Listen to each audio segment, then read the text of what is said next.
AI is a fantastic tool, but like any tool, it needs to be wielded at the right time in the right place by the right person.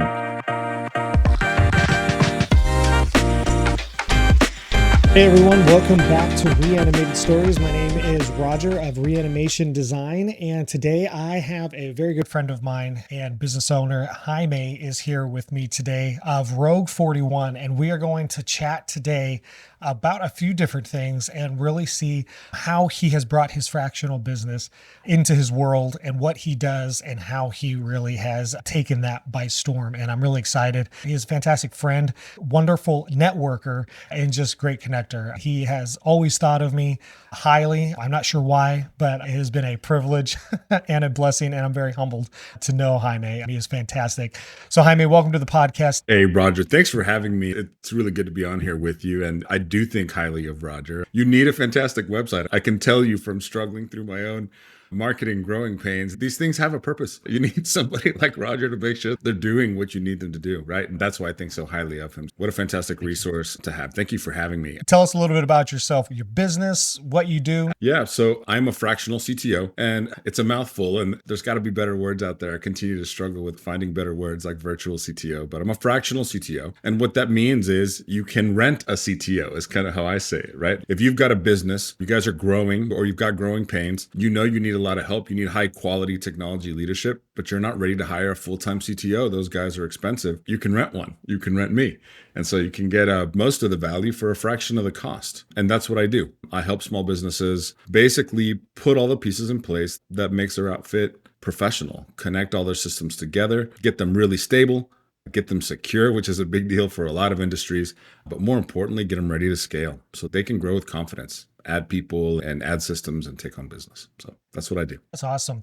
And Jaime, if you would you explain, just in case anybody doesn't know, what is a CTO traditionally? So like in a company, and how do you function as a fractional CTO?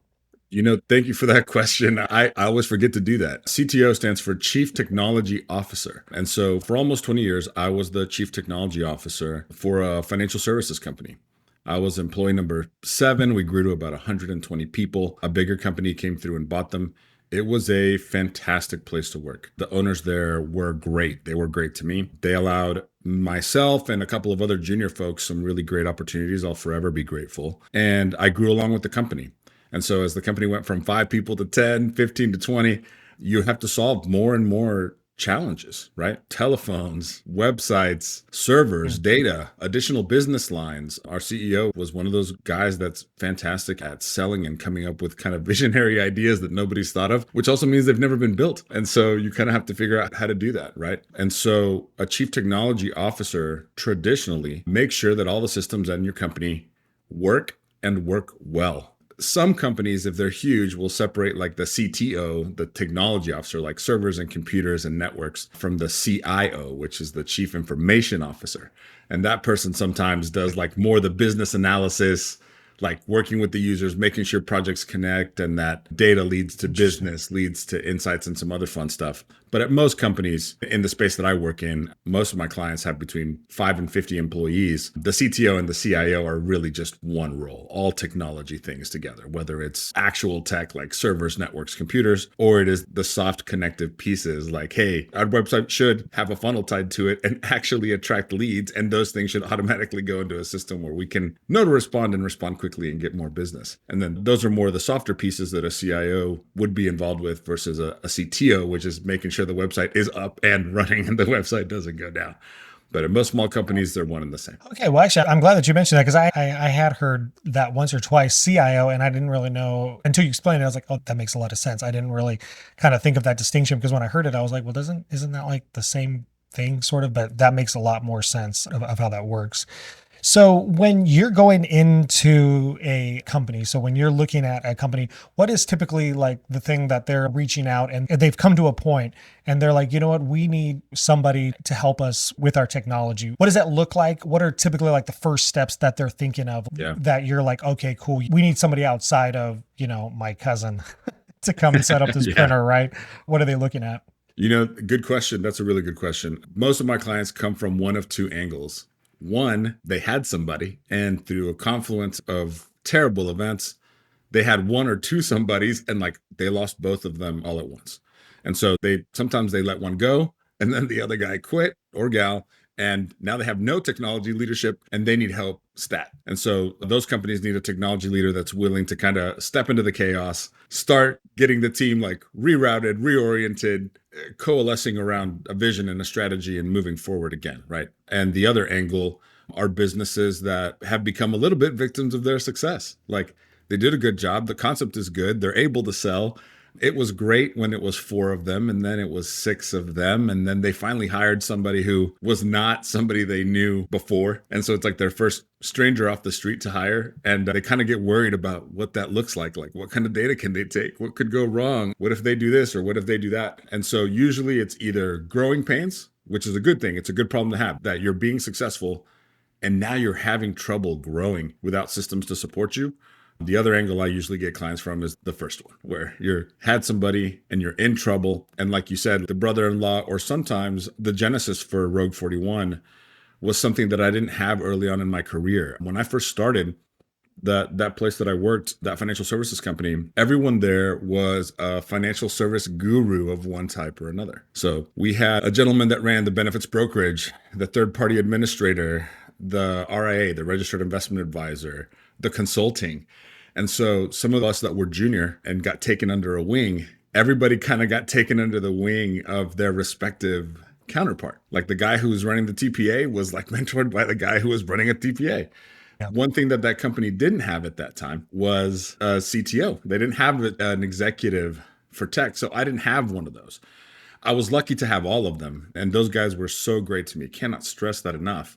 But early in my career, I would have loved to have a mentor go, oh, this is how we do this. And that nerd stuff you care about, these guys don't care about. This is how you tie it back to outcomes that the business cares about. And so Rogue 41 was kind of born from that problem that I wished I had early on in my career. You've got a growing company. You've got someone who's been voluntold that they are the most technical person at that company. And so they are the chief Googler, watcher of YouTube, fumbling and doing their best to get the company through their technology issues. And it is so gratifying to help them stop guessing. I love that moment when they stop guessing, when they're like, oh, that's how you do that. I was like, yep, that's how you do that. Here's the 7-point checklist.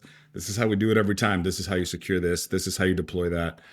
And they go from watching 8 YouTubes with sometimes contradicting information. Like one YouTube says do it, the other YouTube says don't, to having somebody come in and just cut through it and go, I've done this before. I've done this for 50 other companies. Do this. It will work. The other ways will work too, but this is the one I like the best. Do this. And so that was the genesis of Rogue 41 is how can I help somebody who was like me get up to speed and become a business leader at their company, but at technology. So you can rent me for a while to mentor and put that stuff in place. I love that. I really like that idea of, well, I was like this and I get it. They're like that as well. And they need help. They need someone to come in there to really be an advocate for them, to really help them fill in the holes that they don't understand or that they don't know. And I think that's super important. It's funny how you mentioned about like, oh yeah, like they were just, everybody's Googling, right? Or watching on YouTube. And and it's like, that's how you figure it out. And sometimes that's what you have to do, right? But it's nice to have somebody to come alongside and to do that. It's also funny because you had mentioned, oh, well, maybe they had like these other people. And it seems like when you become a business owner, and specifically I've noticed for myself, and I'm sure 100-fold more for you, because I do stuff on computers, right? My parents and my in-laws are like, hey, I need you to solve this technology problem. I'm sure you get that quite a lot. But you had mentioned that they're growing, so either it's a good thing they're growing, and so now they just need someone to kind of step into that role, right? Or they kind of been burned, or they had someone there and it didn't really do it the right way. You kind of have those two differences. What would you say is probably one of the biggest things that you see happening in either one, right? Whether it's they're growing really fast or, just growing. And so they need someone to kind of step in that's dedicated to that, or they've kind of been burned. Maybe the people that they had before were Googling and YouTube, but that really wasn't what they wanted to do. So it kind of messed up. What do you think is that kind of that big need that you see that really needs to be filled? And how can you kind of step into that? The biggest thing that I see comes down to leadership, right? And you hate to say it that way because it makes it seem like tech isn't tech, but there are major components of tech that are not tech related. Like that isn't tech. That is good management of tech, right? And it comes down to leadership. It comes down to strategy, to vision, and then to leadership, to motivating folks to coalesce around a single vision and pull in the same direction and get this done, and then this, and then that.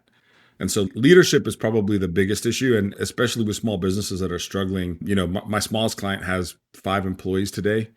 My biggest client has 2,000. And so I know that's wild. Yeah, Big that's disparity, cool. but that opportunity Yeah. came out of nowhere. It's not my normal size, but they obviously had a whole team. And so they have a whole team of technology experts that do what they do. Like they have a network administrator, they have all the pieces as a team. What they were missing was the connective tissue. Like, hey guys, we're going to have these 4 meetings every single month. One is to cover contracts and budget. One is to cover work capacity and what we can handle and the deadlines that we have on top of us. One is to cover security. It just depends on the company, what they've got going on.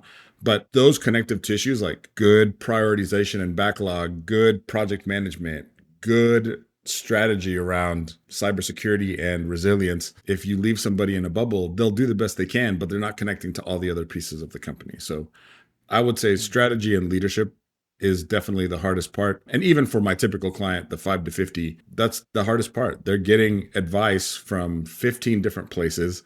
They Googled and they watched YouTube. Some of those were well-meaning people on YouTube that are giving really good advice, because I use them too. Nobody can know everything, but some of them are sales pitches, right? That's not well-meaning advice. They want you to buy this thing that they have. And I would say strategy and leadership. Rogue 41 specifically, like I don't sell software. I don't sell hardware. I don't even take affiliate fees today. You know how some companies will pay an affiliate fee if you put somebody in? Yeah. I don't take any of those. Any piece of advice I give is 100% unbiased because it's what I think is the right thing for you. Like I do that on purpose. Jury's out business model wise. There's probably money to be made on those affiliate fees, but I don't think it works for me. I want to make sure that everything I tell you is because I think is the right thing. I think that really says a lot, because yes, 100%. You're like watching something and you're like, oh, this actually seems kind of cool. And okay, I see they actually have an affiliate link and they're trying to push this thing. Yeah, 100%. That happens a lot.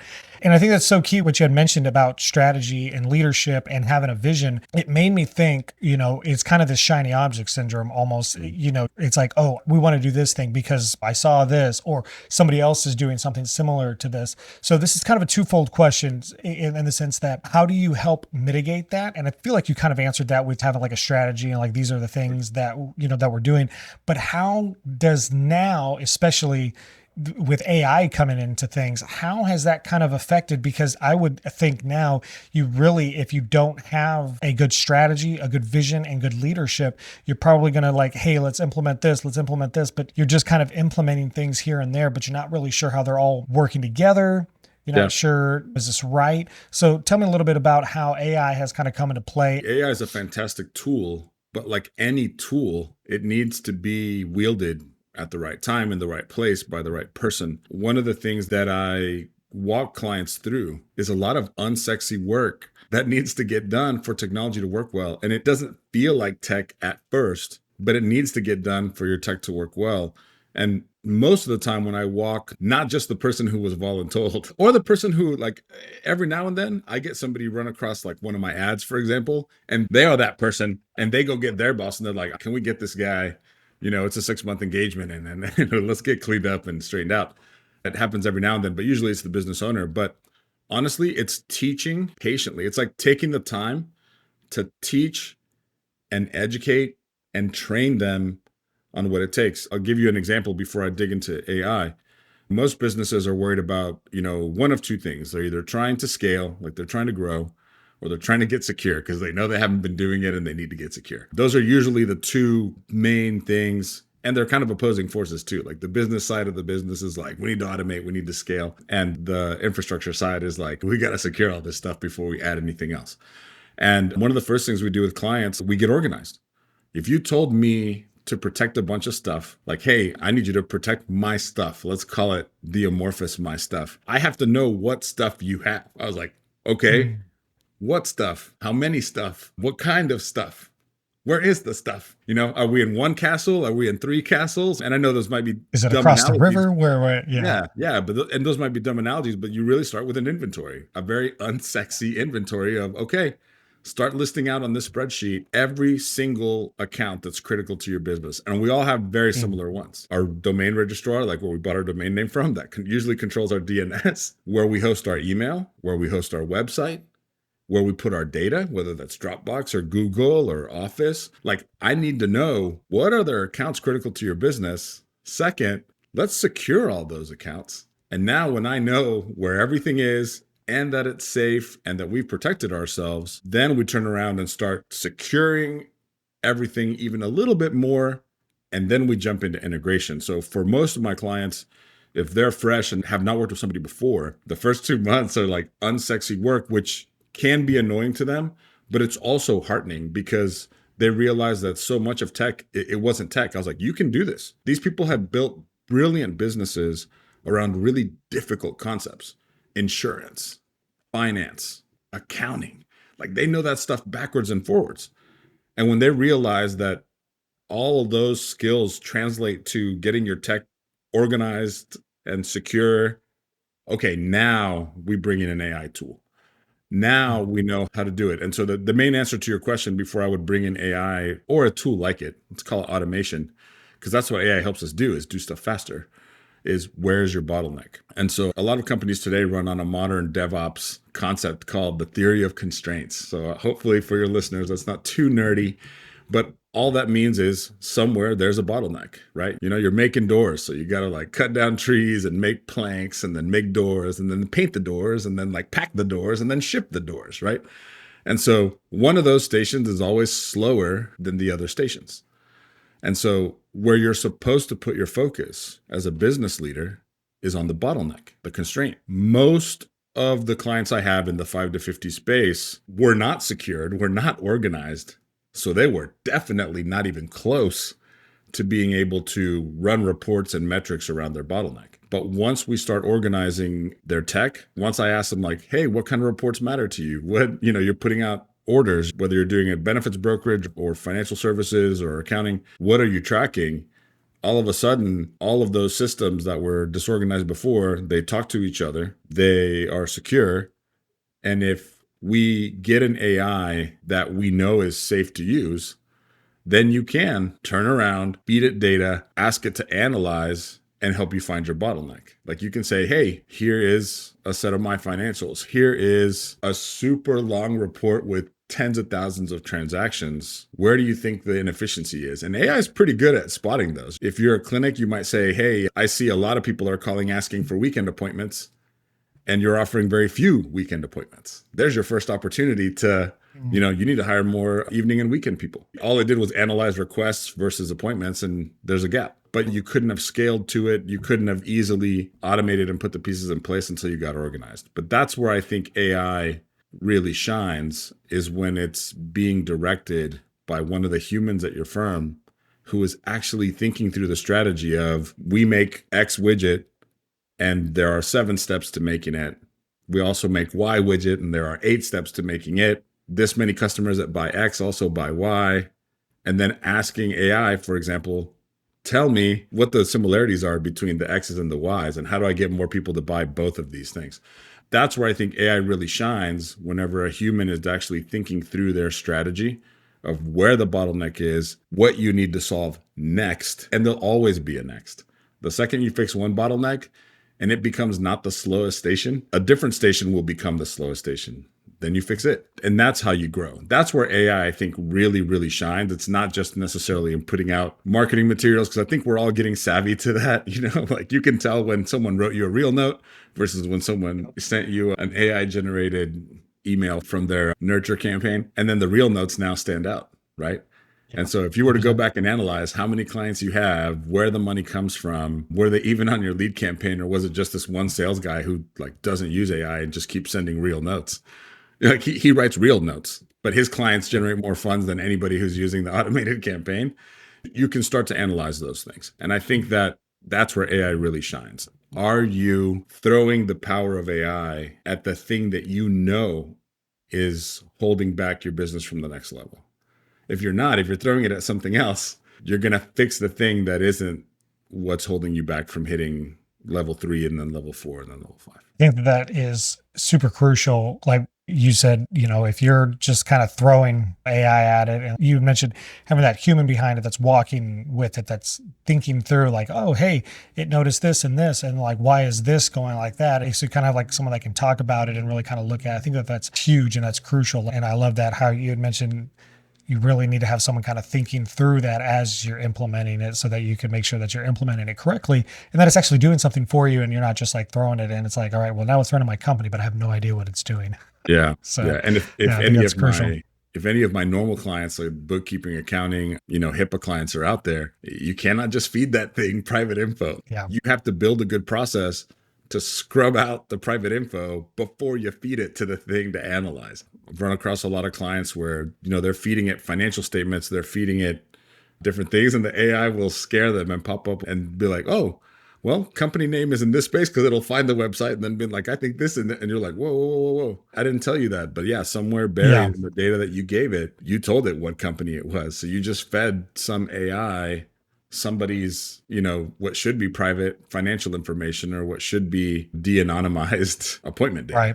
And so you've got Yeah. to be really careful if you're in a high security, high privacy industry. That's a crucial thing. And I appreciate you sharing that because I think that some people like, oh, yeah, I can't do that. It's kind of like thinking of like how the employees, I think it was like 2 years ago, or at Samsung got in trouble because they were just throwing proprietary data at ChatGPT or whatever at an AI.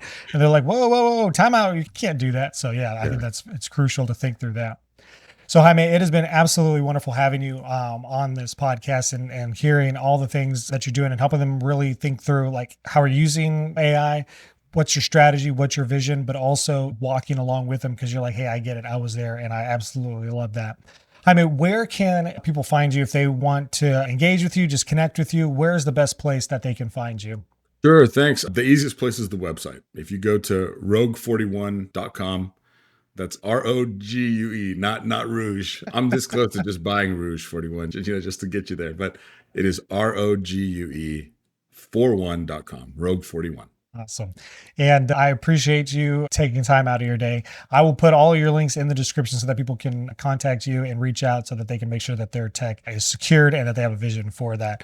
Jaime, thank you so much for coming out today. I really enjoyed hearing your story and all those little tidbits that you gave us. I hope that was encouraging to others and helping them start to kind of think through because it's really important to have that. Yeah, thanks for having me, Roger. It's always great to talk to you, man. Take care. Yeah, you as well.